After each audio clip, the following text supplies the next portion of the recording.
وَلَقَدْ يَسَّرْنَا الْقُرْآنَ لِلذِّكْرِ فَهَلْ مِن مُّدَّكِرٍ، اور ہم نے قرآن کو سمجھنے کے لیے آسان کر دیا، تو کوئی ہے جو سوچے سمجھے۔ صوت القرآن، قرآن کی آواز۔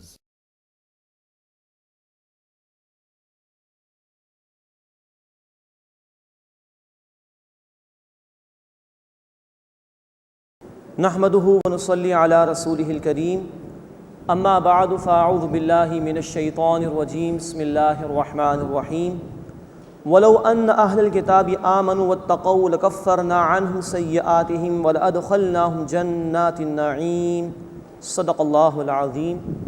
سورۃ المائدہ آیت نمبر 65 سے ہم اپنا مطالعہ شروع کر رہے ہیں۔ اہل کتاب کے حوالے سے گفتگو ہو رہی ہے اور شریعت کے احکامات کے نفاذ پر بھی زور دیا جا رہا ہے۔ فرمایا کہ وَلَوْ أَنَّ أَهْلَ الْكِتَابِ آمَنُوا وَاتَّقَوْا، اور اگر اہل کتاب ایمان لاتے اور تقوی کی روش اختیار کرتے، یعنی اللہ کی نافرمانی سے بچتے، لَكَفَّرْنَا عَنْهُمْ سَيِّئَاتِهِمْ، تو ہم ضرور ان سے ان کی برائیاں دور کر دیتے، وَلَأَدْخَلْنَاهُمْ جَنَّاتِ النَّعِيمِ، اور ہم ضرور انہیں نعمت کے باغات میں داخل کرتے۔ وَلَوْ أَنَّهُمْ أَقَامُوا التَّوْرَاةَ وَالْإِنْجِيلَ، اور اگر وہ تورات اور انجیل کو قائم کرتے، مراد ان کے احکامات کو نافذ کرتے، وَمَا أُنزِلَ إِلَيْهِم مِّن رَّبِّهِمْ، اور جو کچھ ان کے رب کی طرف سے ان پر نازل کیا گیا، لَأَكَلُوا مِن فَوْقِهِمْ وَمِن تَحْتِ أَرْجُلِهِمْ، تو وہ کھاتے اپنے اوپر سے بھی اور اپنے نیچے سے بھی۔ یہ برکات بیان ہو رہی ہیں اللہ رب العزت کے احکامات کے نفاذ کے بعد۔ بعض لوگ محسوس کرتے ہیں کہ اگر اللہ کے دین پر آج عمل کیا جائے تو ہمیں غیروں کی طرف سے مشکلات آئیں گی، ہماری معیشت ڈوب جائے گی، لوگ نہ جانے کس کس طرح کی باتیں ہمارے متعلق کریں گے۔ یہ لوگوں کی باتیں ہیں۔ اللہ کی بات یہ ہے کہ اگر وہ تورات اور انجیل کے احکامات کو نافذ کرتے تو اپنے اوپر سے بھی کھاتے، اپنے نیچے سے بھی کھاتے، زمین اپنے خزانے ان کے لیے کھول دیتی اور آسمان سے بھی اللہ تعالیٰ ان پر اپنی رحمتیں برساتا۔ یہ ہے اللہ رب العزت کے تقاضے اس کے احکامات کے نفاذ کے حوالے سے۔ نوٹ فرمائیے، اللہ کے رسول صلی اللہ علیہ وسلم کی حدیث معجم طبرانی میں، جب اللہ کی حدود میں سے کسی ایک حد کا ایک مرتبہ نفاذ ہوتا ہے، چوری کی سزا، قتل کی سزا وغیرہ، تو ایک حد کا ایک مرتبہ جب نفاذ ہوتا ہے تو اس کے ذریعے 40 روز مسلسل برسنے والی بارش سے جو خوشحالی حاصل ہوتی ہے، اس سے کئی زیادہ خوشحالی اللہ ایک مرتبہ اگر حد اس کی کوئی نافذ کی جائے عطا فرماتا ہے۔ تو اسلام کے نفاذ سے، اللہ کے احکامات کے نفاذ سے خوشحالی آئے گی، امن و سکون ملے گا، نہ کہ یہ کہ ہمارے اوپر مشکلات آنا شروع ہو جائیں۔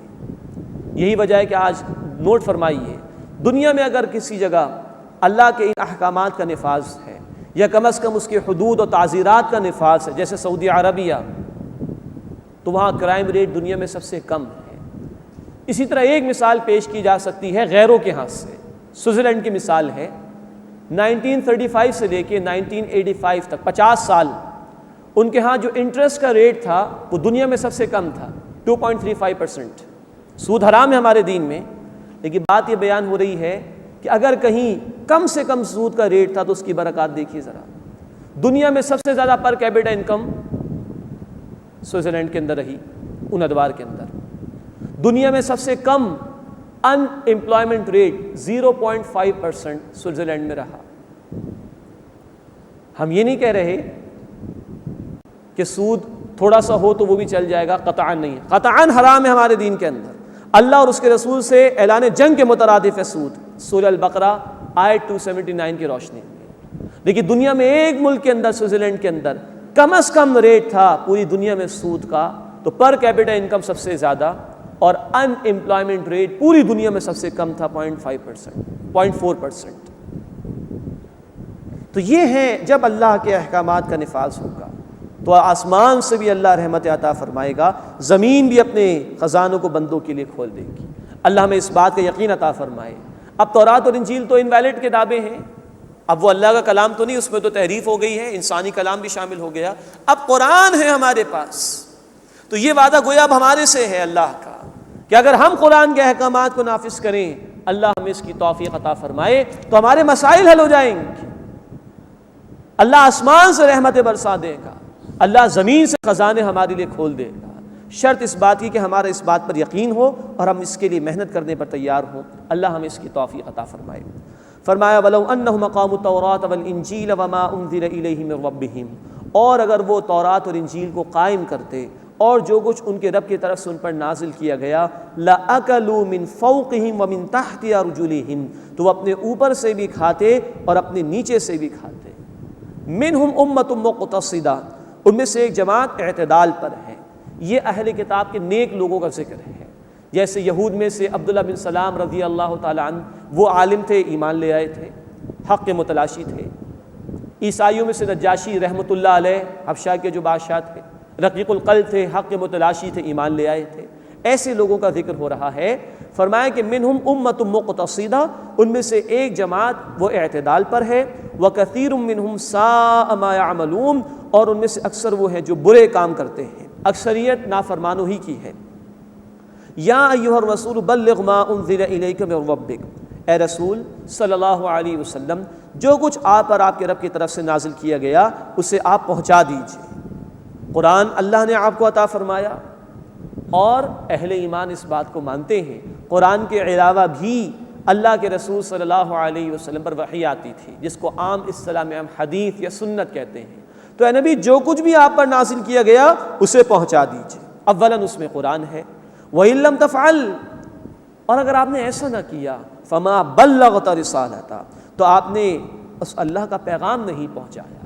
ظاہری بات ہے اللہ کے رسول صلی اللہ علیہ وسلم سے تو اس بات کا امکان تھا ہی نہیں، آپ نے تو پوری زندگی اپنی وقف کر دی اسی کام کے لیے، اور آپ اپنی اس حدیث کی عملی تصویر بن گئے جو بخاری شریف میں آئی ہے، خیرکم من تعلم القرآن وعلمہ، تم میں سے بہترین لوگ وہ ہیں جو قرآن سیکھیں اور قرآن سکھائیں۔ 40 برس کی عمر تک اللہ کے رسول صلی اللہ علیہ وسلم کامیاب ترین تاجر تھے، لیکن جیسے ہی وحی کا نزول شروع ہوا، ایک لمحہ بھی دنیا کی معاش کی جد و جہد میں نہیں لگا، پوری زندگی قرآن کو عام کرنے میں، اللہ کے پیغام کو عام کرنے میں لگا۔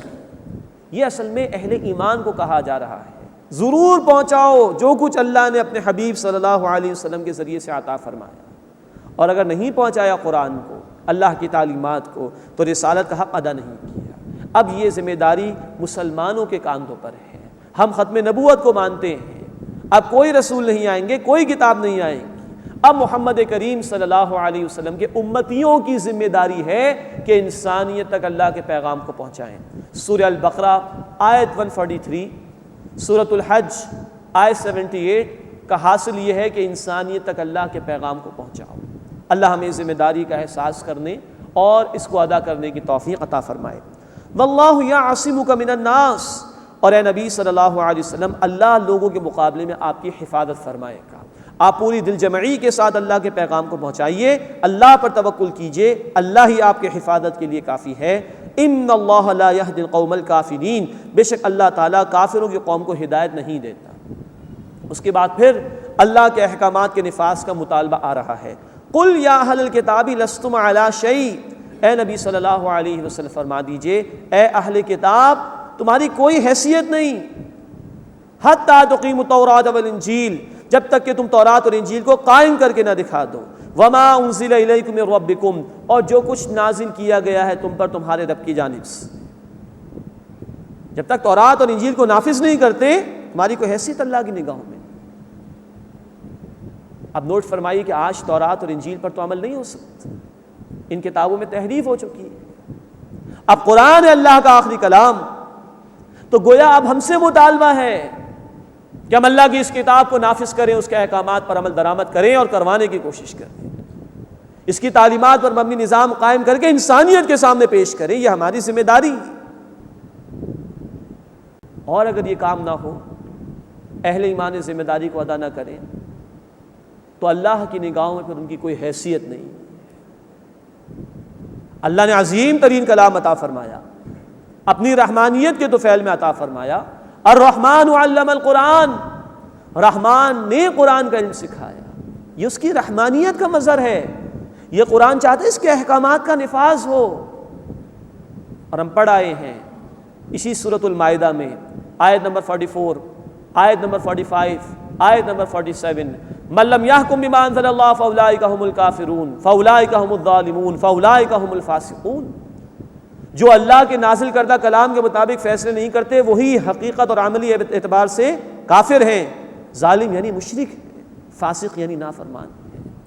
تو جب تک کتاب کے احکامات کا نفاذ نہ ہو امت کی اللہ کی نگاہوں میں قدر و قیمت نہیں۔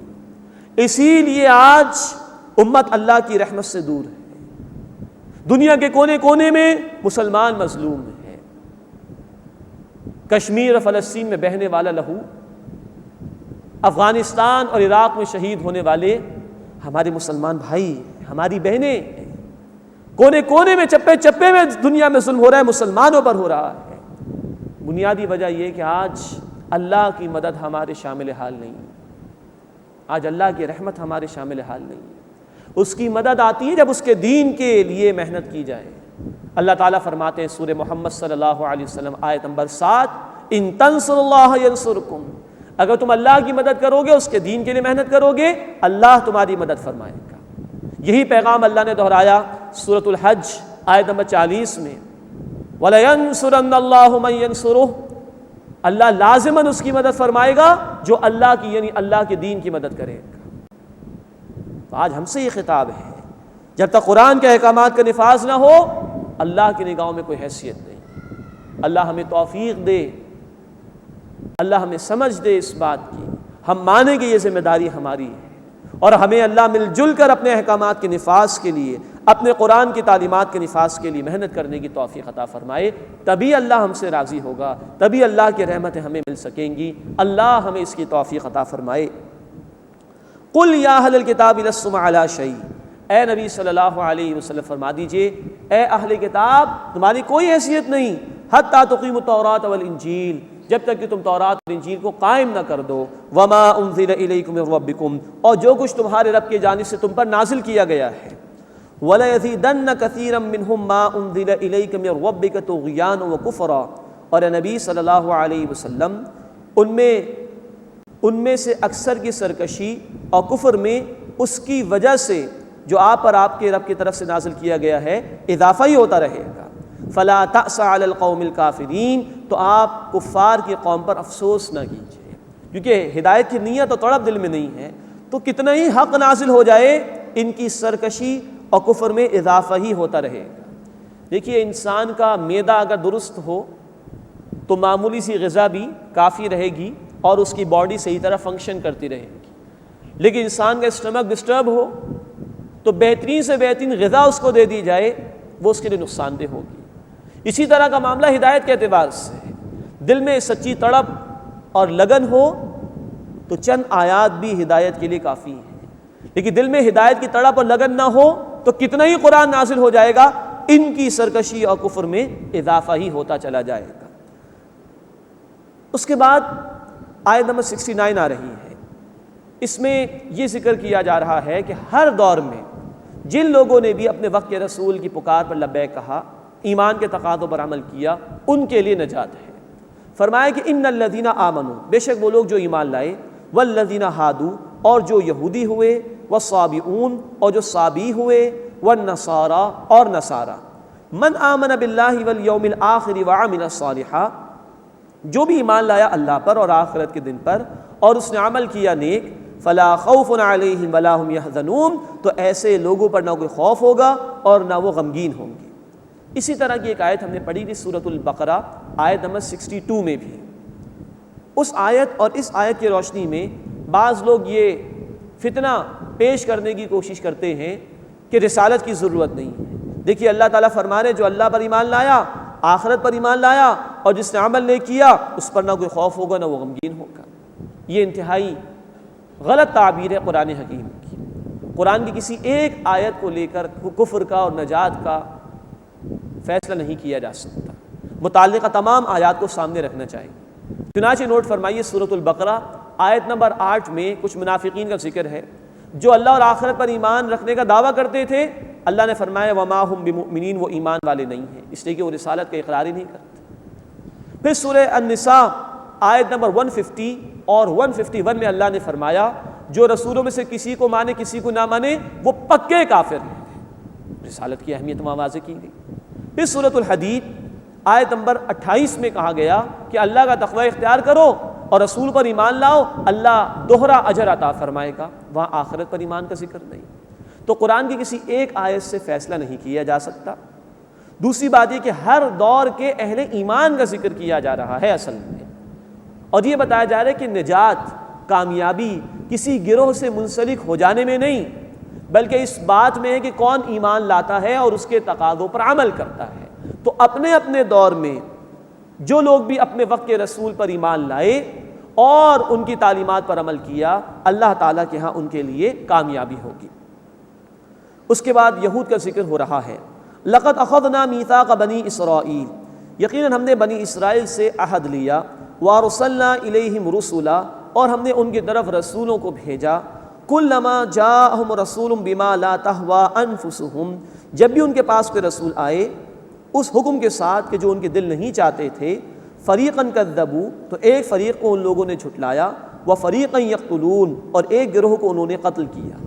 یہ اشارہ ہے یہود کی طرف کہ جنہوں نے اپنے انبیاء علیہم السلام کو بھی شہید کیا تھا۔ نوٹ فرمائیے یہاں پہ لفظ رسول آیا ہے۔ قرآن حکیم میں کچھ الفاظ ہیں جو ایک دوسرے کے سینونیمز کے طور پر، مترادف کے طور پر استعمال ہوتے ہیں۔ رسول اور نبی یہ ایک دوسرے کے مترادف کے طور پر استعمال ہوتے ہیں، لیکن نوٹ فرمائیے کہ رسولوں کا معاملہ یہ ہے کہ وہ کبھی بھی قتل نہیں ہوئے۔ اللہ کا وعدہ ہے رسولوں کے حوالے سے، سورۃ المجادلہ آیت نمبر 21 میں، کتب اللہ لأغلبن انا ورسولی، اللہ نے فیصلہ فرما دیا کہ میں اور میرے رسول غالب رہیں۔ تو انبیاء شہید ہوئے ہیں، زکریا علیہ السلام کو شہید کیا گیا، یحییٰ علیہ السلام کو شہید کیا گیا، رسول کبھی شہید نہیں ہوئے۔ عیسیٰ علیہ السلام رسول تھے اللہ کے، ان کو شہید کرنے کی کوشش کی گئی، اللہ نے ان کو بلند فرما دیا۔ قوموں کی قومیں مٹا دی گئیں، نوح علیہ السلام، ہود علیہ السلام، صالح علیہ السلام، لوط علیہ السلام، شعیب علیہ السلام، ان کی قومیں مٹا دی گئیں، رسولوں کو بچا لیا گیا۔ ان قوموں کے حالات انشاءاللہ ہم سورۃ الاعراف میں تفصیل سے پڑھیں گے۔ تو انبیاء شہید ہوئے، رسول کبھی بھی شہید نہیں ہوئے۔ فرق یہ ہے کہ نبی کا لفظ عام ہے، ہر وہ شخص جسے اللہ اپنی وحی کے لیے منتخب فرما لے۔ رسول کا لفظ خاص ہے، وہ نبی جن کو کتاب دے دی جائے، نئی شریعت دے دی جائے، یا ان کو مخصوص طور پر کسی خاص قوم کی طرف بھیج دیا جائے، وہ رسول قرار پاتے ہیں۔ تو انبیاء شہید ہوئے ہیں، رسول کبھی بھی شہید نہیں ہوئے۔ فریقاً کذبوا وفریقاً یقتلون، تو ایک فریق کو، ایک گروہ کو ان لوگوں نے جھٹلایا اور ایک گروہ کو انہوں نے قتل کیا۔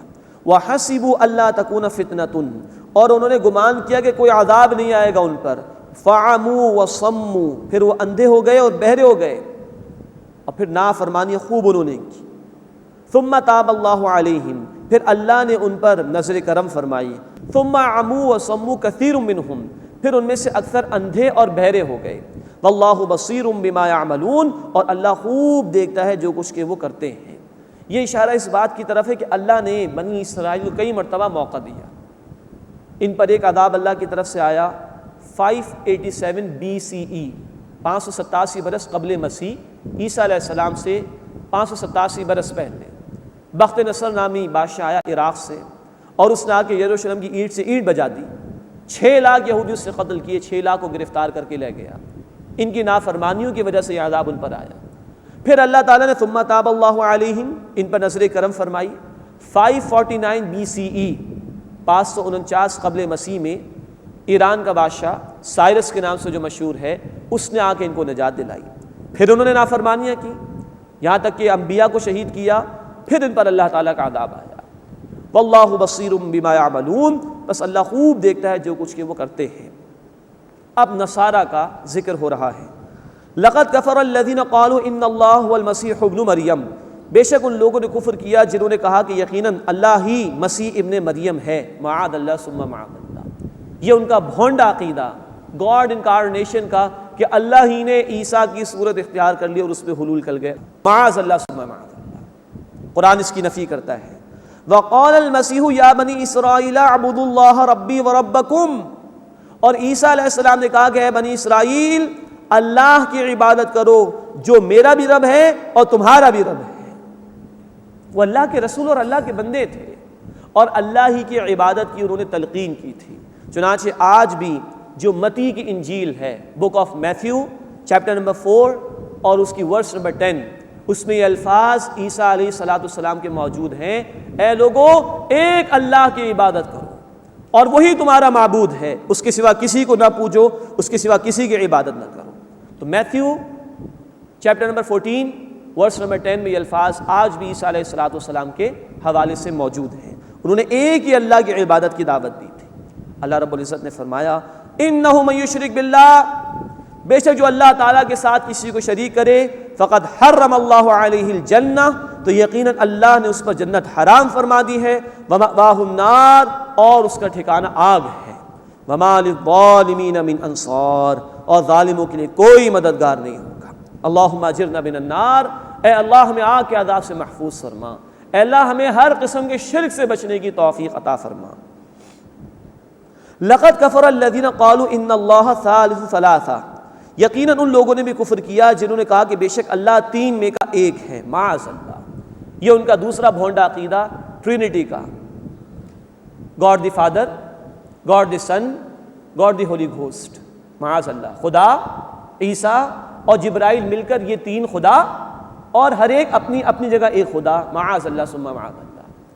ان کی اپنی ہی کتاب جو دنیا میں معروف ہے، انسائکلوپیڈیا بریٹنیکا، اس میں جو کرسچینٹی کا چیپٹر ہے، اس میں آج بھی یہ بات تحقیق کے بعد درج کر دی گئی ہے کہ عیسائیت کا یہ جو عقیدہ ہے، اس کے لیے کوئی دلیل بھی ان تعلیمات میں نہیں ہے جو عیسیٰ علیہ السلام لے کر آئے تھے۔ یہ ٹرینٹی کا مسئلہ، یہ تثلیث کے عقائد عیسائیت میں یہودیوں کے اثر کی وجہ سے آئے اور یونان کے فلسفوں کی وجہ سے آئے۔ تو یہودی تعلیمات اور یونانی فلسفوں کے گڈمڈ ہو جانے کے بعد شکل اختیار کر لی عیسائیوں نے تثلیث کے عقیدے کی، اور ایک تثلیث، اللہ، مادہ اور روح، یہ ہمیشہ سے قدیم ہے۔ یہ تصور یونانیوں کے موجود تھا۔ یہ ہے جو فلسفے یونانیوں سے، یہودیوں سے لے کر عیسیٰ علیہ السلام کے 300 برس کے بعد یہ عقیدہ موجودہ عیسائیت میں شامل ہوا، ورنہ عیسیٰ علیہ السلام نے ایک ہی اللہ کی عبادت کا حکم دیا تھا۔ لقد کفر الذین قالوا ان اللہ ثالث ثلاثہ، یقیناً ان لوگوں نے کفر کیا جنہوں نے کہا کہ بے شک اللہ تین میں کا ایک ہے، معاذ اللہ۔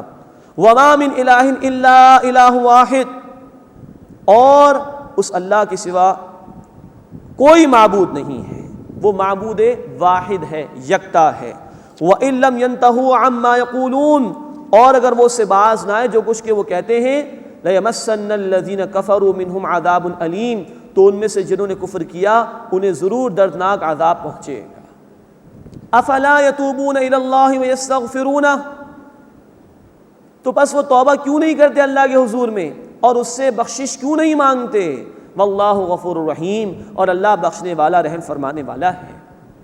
یہ رسول اللہ صلی اللہ علیہ وسلم کے دور کے لوگوں کے لیے بھی، اس وقت کے عیسائیوں کے لیے بھی، اب یہ حق آ گیا ہے، اس کو قبول کر لو تو یہ توبہ ہے، بخشش مانگ لو اللہ سے، اللہ معاف فرما دے گا۔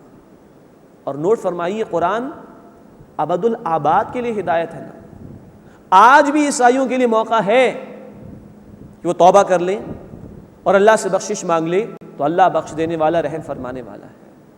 لیکن نوٹ فرمائیے، وہ تو توبہ اس وقت کریں گے جب ان کے سامنے حق پہنچے گا، صداقت پر مبنی کلام ان کے سامنے پیش ہوگا۔ یہ پہنچانا اور یہ حق ان کے سامنے پیش کرنا آج مسلمانوں کی ذمہ داری ہے، ان تک پہنچانے کا فریضہ ہمارے ذمہ ہے، ورنہ عین ممکن ہے کہ کل یہ لوگ کھڑے ہو جائے قیامت کے دن اور اللہ سے یہ فریاد کرنے کہ اللہ، مسلمانوں کے پاس کلام موجود تھا، انہوں نے ہمیں نہیں پہنچایا۔ Then who will be held responsible؟ کس کو پکڑا جائے گا اللہ کے ہاں؟ عین ممکن ہے کہ وہ بال ہمارے اوپر آ جائے۔ تو ہمیں اللہ کی کتاب پر خود بھی عمل کرنا ہے، اپنے لوگوں تک بھی پہنچانا ہے جو ایمان سے دور ہو رہے ہیں، اور پھر انسانیت کے سامنے پیغام پیش کرنا ہے تاکہ حق ان کے سامنے پیش ہو تو وہ توبہ کرے اور اللہ کے حضور بخشش مانگے۔ واللہ غفور الرحیم، اور اللہ بخش دینے والا، مسلسل رحم فرمانے والا ہے۔ اب عیسائیوں کے اور عقائد کا ذکر کیا جا رہا ہے۔ گاڈ انکارنیشن کی بات آ گئی، تثلیث کا ذکر آ گیا. اب اس کی بھی نفی کی جا رہی ہے کہ وہ جیسا کہ مانتے تھے کہ عیسیٰ علیہ السلام خدا کی خدائی میں شریک ہے، معاذ اللہ. فرمایا مل مسیح ابن مریم الا رسول، عیسیٰ ابن مریم تو رسول ہیں صلی اللہ علیہ وسلم. قد خلت من قبلہ الرسل، ان سے پہلے بھی رسول گزر چکے ہیں. یہ کوئی نئی بات تو نہیں ہوئی کہ اللہ نے اپنی رسالت کے لیے کسی کو منتخب کیا اور کتاب عطا فرمائی. اللہ نے پہلے بھی رسولوں کو بھیجا. وَأُمُّهُ صِدِّيقَةٌ، اور ان کی والدہ صدیقہ ہیں. یہ حضرت مریم سلام علیہا کی پاکیزگی کا ذکر ہو رہا ہے. یہ مقام اللہ نے ان کو عطا فرمایا. یہ ڈیوائن ورژن ہے. اس کے مقابلے میں بائبل میں ان پر الزام تراشیاں کی گئی ہیں. قرآن حق کلام ہے، دیگر کتابوں میں تحریف ہو چکی ہے. فرمایا وَأُمُّهُ صِدِّيقَةٌ، اور ان کی والدہ صدیقہ تھی، انتہائی سچی خاتون تھی. کانا یأکلان الطعام، وہ دونوں کھانا کھاتے تھے. اب ان تین الفاظ میں قرآن نے ان کے جھوٹے عقیدے کا رد کر دیا ہے. وہ کہتے تھے عیسیٰ علیہ السلام ہی خدا ہیں، معاذ اللہ. اللہ نے عیسیٰ کی صورت اختیار کر لی، معاذ اللہ. عیسیٰ تین میں سے ایک ہے، معاذ اللہ. قرآن نے کہا کانا یأکلان الطعام، وہ دونوں کھانا کھاتے تھے. عیسیٰ علیہ السلام بھی کھانا کھاتے تھے اور ان کی والدہ بھی کھانا کھاتی تھی. جو کھانا کھاتا ہو وہ کتنا محتاج ہے. ایک لقمہ جو انسان اپنے منہ میں روٹی کا یا چاول کا لیتا ہے، اس کے پیچھے اللہ کی کتنی قدرتیں لگی ہوتی ہیں. کتنا محتاج ہے انسان. ایک دانے کے زمین میں جانے سے لے کر ایک لقمے کے منہ میں جانے تک کتنا محتاج ہے انسان. جو اتنا محتاج ہو کیا وہ خدا ہو سکتا ہے؟ جسے بھوک لگتی ہو کیا وہ خدا ہو سکتا ہے؟ جس کو نظام ہاضمہ ڈائجسٹو سسٹم کی ضرورت ہو کیا وہ خدا ہو سکتا ہے؟ جسے چبانے کے لیے دانتوں کی ضرورت ہو کیا وہ خدا ہو سکتا ہے؟ جس کو لقمہ لینے کے لیے ہاتھ کی ضرورت ہو کیا وہ خدا ہو سکتا ہے؟ سادہ سے الفاظ میں پورے جھوٹے عقیدے کا رد. کانا یاکلان الطعام، وہ دونوں کھانا کھاتے تھے. انظر، دیکھو کیف نبین لہم الآیات، کیسے ہم ان کے لیے آیات کو، نشانیوں کو واضح کرتے ہیں. ثم انظر انا یؤفکون، پھر دیکھو کیسے وہ پھرائے جا رہے ہیں، حق سے دور ہی ہوتے چلے جا رہے ہیں. قل اتعبدون من دون اللہ ما لا یملک لکم ضرا ولا نفعا، اے نبی صلی اللہ علیہ وسلم ان سے پوچھئے کیا تم اللہ کے سوا عبادت کرتے ہو ان کی جو نہ تمہارے لیے کسی نقصان کے مالک ہے نہ کسی نفع کے. اللہ هو السمیع العلیم، اور اللہ ہی خوب سننے والا، علم رکھنے والا ہے. عیسیٰ کو پکار رہے ہو علیہ الصلوۃ والسلام، یا کسی اور کو پکارتے ہو اللہ کے سوا، تو نفع نقصان کا کل اختیار تو اللہ کا ہے. تو بقیہ کسی اور کو پکار رہے ہو، ان کے پاس سے کوئی اختیار نہیں، اور جس کے پاس اختیار نہ ہو تو وہ معبود کیسے ہو سکتا ہے. قل یا اہل الکتاب، اے نبی صلی اللہ علیہ وسلم فرما دیجئے اے اہل کتاب، لا تغلوا فی دینکم غیر الحق، اپنے دین میں حد سے آگے نہ بڑھو ناحق طور پر. یہ دین میں غلو کا ذکر سورۃ النساء آیت نمبر 171 میں بھی آ چکا ہے. اہل کتاب کو دین میں غلو سے منع کیا گیا. یہ اشارہ ہے نصارہ کی طرف. عقیدے میں اپنے رسول کی محبت میں اتنا آگے گئے کہ ان کو خدا کے برابر اور خدا ہی قرار دے دیا، معاذ اللہ. اور عمل میں اللہ کی شریعت کو چھوڑ دیا، اور ترک دنیا یعنی رہبانیت کی روش اختیار کی، جس کا ذکر آیا ہے سورہ الحدید آیت نمبر 27. دنیا کو ترک کر دو، جس کا نتیجہ یہ نکلا کہ جب فطرت سے بغاوت اختیار کی تو بھونڈے نتائج وہاں پر برآمد ہوئے.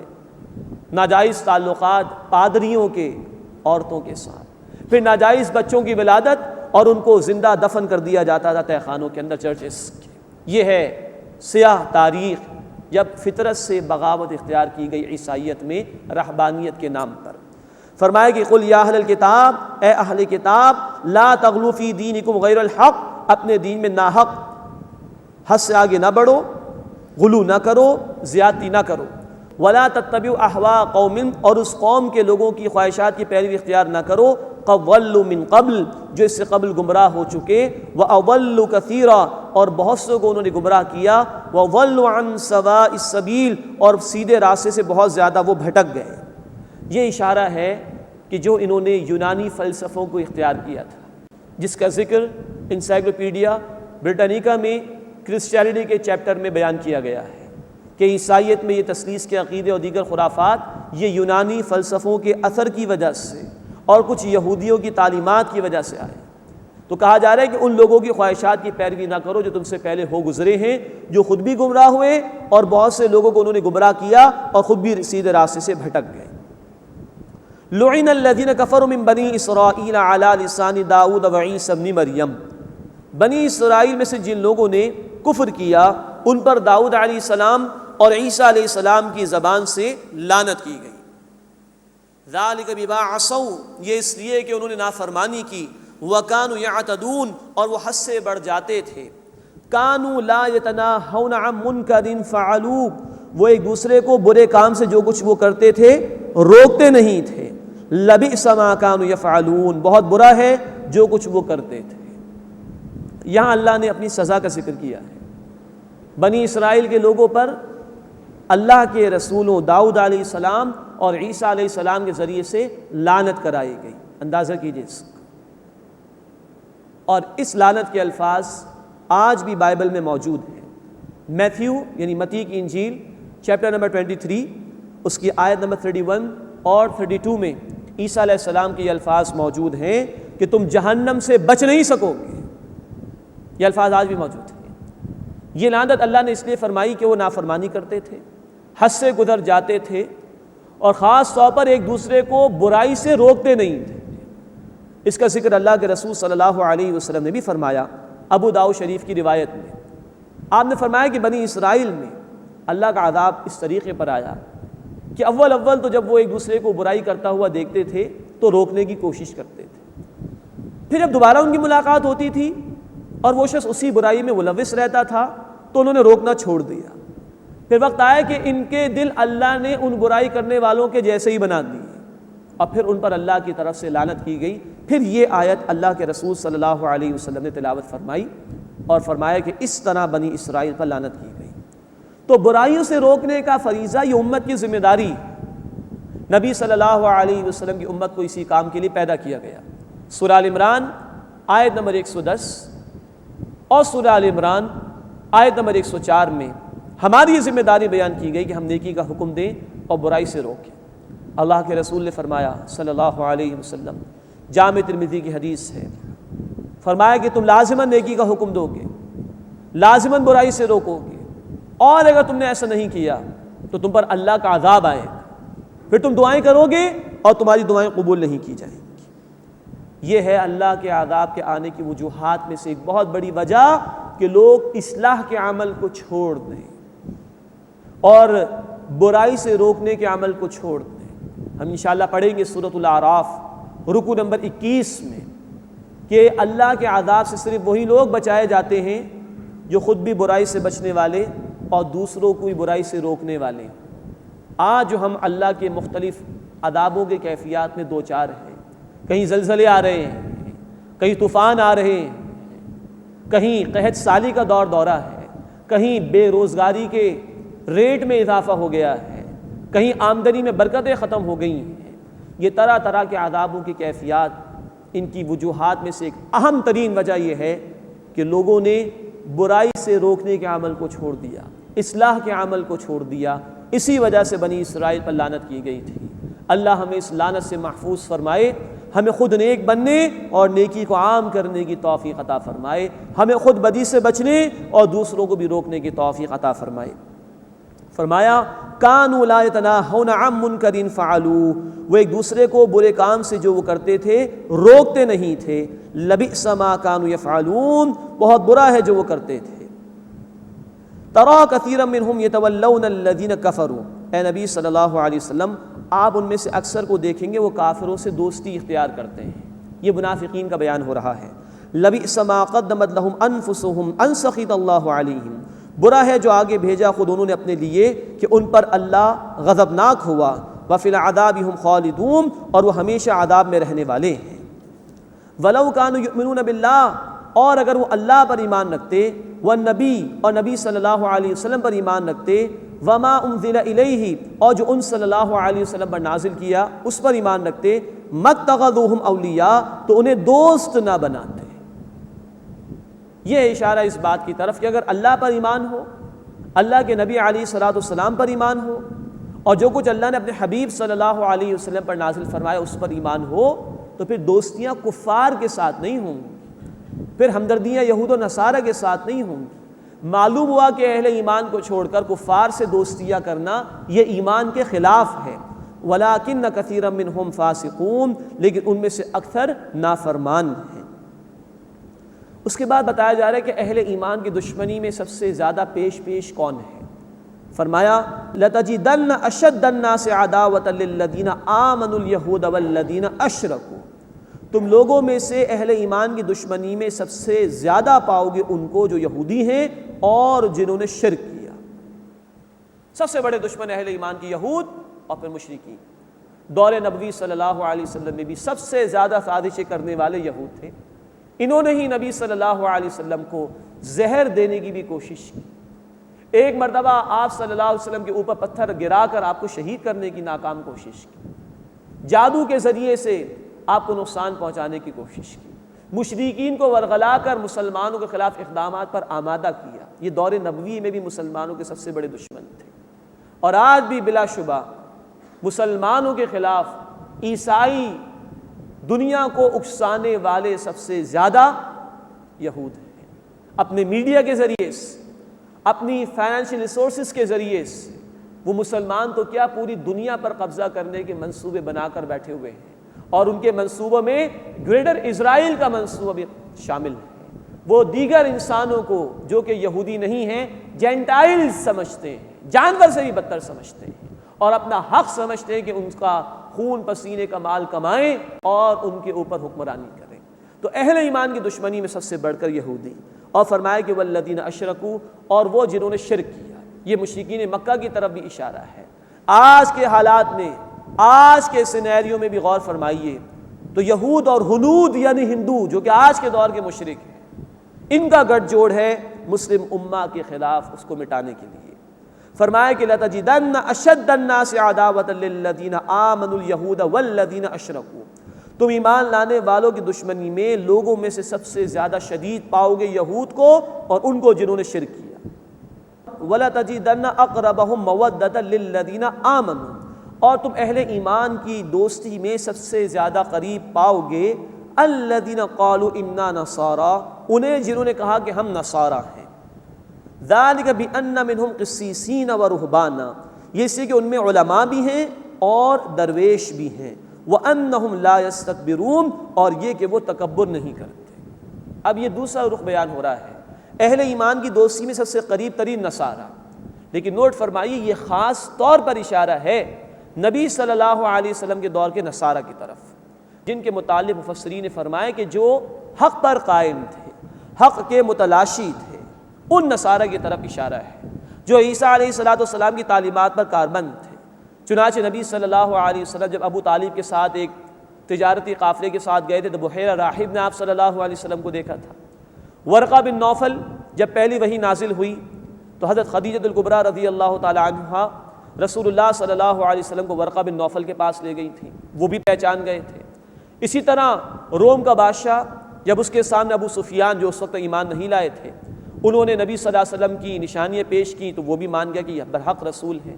نجاشی رحمۃ اللہ علیہ نے جب سنی آیات قرآن کی تو وہ ایمان لے آئے۔ عبداللہ بن سلام رضی اللہ تعالی عنہ وہ بہرحال یہود میں سے تھے لیکن وہ بھی ایمان لے آئے تھے۔ تو نصارہ میں سے وہ جو حق پر قائم تھے، حق کے متلاشی تھے، وہ ایمان لے آئے تھے رسول اللہ صلی اللہ علیہ وسلم پر، یا کم از کم جیسے قیصر روم کا معاملہ تھا، وہ ایمان تو نہیں لایا لیکن اس نے اعتراف کیا کہ یہ برحق نبی ہے۔ اور دو صفات قرآن نے بیان کی، ان میں علماء اور درویش ہیں، اللہ والے ہیں، اور نمبر دو ان میں عاجزی ہے، تکبر نہیں کرتے۔ تو جو ان میں سے عبادت گزار تھے اور عاجزی کرنے والے تھے، ان کے دل میں حق کے لیے تڑپ تھی تو انہوں نے رسول اللہ صلی اللہ علیہ وسلم کی رسالت کو قبول کر لیا۔ تو خاص طور پر تو یہ معاملہ نبی صلی اللہ علیہ وسلم کے دور کے نصارہ کے حوالے سے ہے۔ ہاں علماء نے یہ بات بھی بیان کی ہے کہ اب بھی اگر کہیں یہ صفات موجود ہو، لوگوں کے دل میں اللہ کا خوف ہو اور حق کی تلاش ہو اور تکبر اور تعصب کے بجائے عاجزی ہو، تو یہ لوگ زیادہ قریب ہوں گے اہل ایمان کے اور زیادہ قریب ہوں گے اس بات کے کہ حق ان کے سامنے پیش ہوگا تو یہ قبول کر لیں گے۔ تو ان صفات کے حامل لوگوں سے توقع ہے کہ جو عبادت گزار ہوں اور عاجزی اختیار کرنے والے ہوں کہ وہ حق کو آگے بڑھ کر قبول کریں گے۔ ایسے ہی کچھ لوگوں کا ذکر اگلی آیت میں آ رہا ہے۔ حبشہ جہاں نجاشی رحمۃ اللہ علیہ تھے جو ایمان لے آئے تھے، اور ان کے ہاں بھی کچھ لوگوں نے ایمان قبول کر لیا تھا، کچھ 70 افراد کا ایک وفد تھا جو نئے نئے مسلمان ہوئے تھے، وہ حبشہ سے رسول اللہ صلی اللہ علیہ وسلم کی خدمت میں آئے، اور اللہ کے رسول صلی اللہ علیہ وسلم نے قرآن میں سے ان کو سورہ یاسین بھی سنائی تھی، تو ان کی آنکھوں سے آنسو جاری ہو گئے تھے۔ یہ اہل حق تھے، ان کا ذکر قرآن کر رہا ہے۔ وَإِذَا سَمِعُوا مَا أُنزِلَ إِلَى الرَّسُولِ، اور جب وہ سنتے اس میں سے جو رسول صلی اللہ علیہ وسلم کی طرف نازل کیا گیا، تَرَىٰ أَعْيُنَهُمْ تَفِيضُ مِنَ الدَّمْعِ، تو اے نبی صلی اللہ علیہ وسلم آپ دیکھیں گے کہ ان کی آنکھیں آنسوؤں سے بہہ پڑتی ہیں، مِمَّا عَرَفُوا مِنَ الْحَقِّ، اس معرفت کی وجہ سے جو انہیں حق میں سے حاصل ہوئی۔ یقولون، وہ یہ کہتے ہیں، ربنا آمنا، اے ہمارے رب ہم ایمان لائے، فاکتبنا مع الشاہدین، بس ہمیں گواہی دینے والوں کے ساتھ لکھ دے۔ وما لنا لا نؤمن باللہ، اور ہمیں کیا ہوا کہ ہم ایمان نہ لائیں اللہ پر، وما جاءنا من الحق، اور اس پر کہ جو ہمارے پاس حق میں سے آ چکا، ونطمع ان يدخلنا ربنا مع القوم الصالحین، اور ہم توقع رکھتے ہیں کہ ہمیں داخل فرمائے گا ہمارا رب نیک لوگوں کے ساتھ۔ ایک طرف یہود کا ذکر تھا، اہل کتاب کے نافرمان لوگوں کا ذکر تھا، ایک طرف ان اہل حق کا بیان ہے، یہ حق سامنے آیا تو آگے بڑھ کر انہوں نے قبول کیا۔ یہ ہے قرآن کا توازن کہ اہل کتاب کے نافرمان لوگوں کا ذکر بھی کرتا ہے اور اہل کتاب میں سے جو حق پر ہیں ان کا ذکر بھی قرآن کرتا ہے۔ یہ توازن اللہ کے کلام میں ہی ہو سکتا ہے۔ فَأَثَابَهُمُ اللَّهُ بِمَا قَالُوا، تو اللہ نے ان کو ان کے اس کہنے کی وجہ سے جنات، باغات عطا فرمائے، تجری من تحتی الانہار، جن کے نیچے نہریں جاری ہیں، خالدین فیہا، وہ ان میں ہمیشہ ہمیشہ رہیں گے، وذالک جزاء المحسنین، اور یہی بدلہ ہے عمدگی کے ساتھ عمل کرنے والوں کا۔ اللہ ہمیں ایسے لوگوں میں شامل فرمائے جو حق کے طالب ہیں، حق کو قبول کرنے والے اور اس کے تقاضوں پر عمل کرنے والے ہیں۔ اس کے برعکس والذین کفروا، اور جن لوگوں نے کفر کیا، وَكَذَّبُوا بِآيَاتِنَا، اور ہماری آیات کو جھٹلایا، اولئک اصحاب الجحیم، یہی لوگ آگ والے ہیں۔ اللہم اجرنا من النار، اللہم اجرنا من النار، اے اللہ ہمیں آگ کے عذاب سے محفوظ فرما۔ یہاں آ کر 11 رکوع سورۃ المائدہ کے مکمل ہوئے۔ پہلے 2 رکوع اس میں شریعت کے احکامات کا ذکر تھا، پھر رکوع نمبر 3 سے لے کے رکوع نمبر 11 تک یہ 9 رکوع ہوئے جس میں شریعت کے احکامات کے نفاذ کے حوالے سے ذکر آیا۔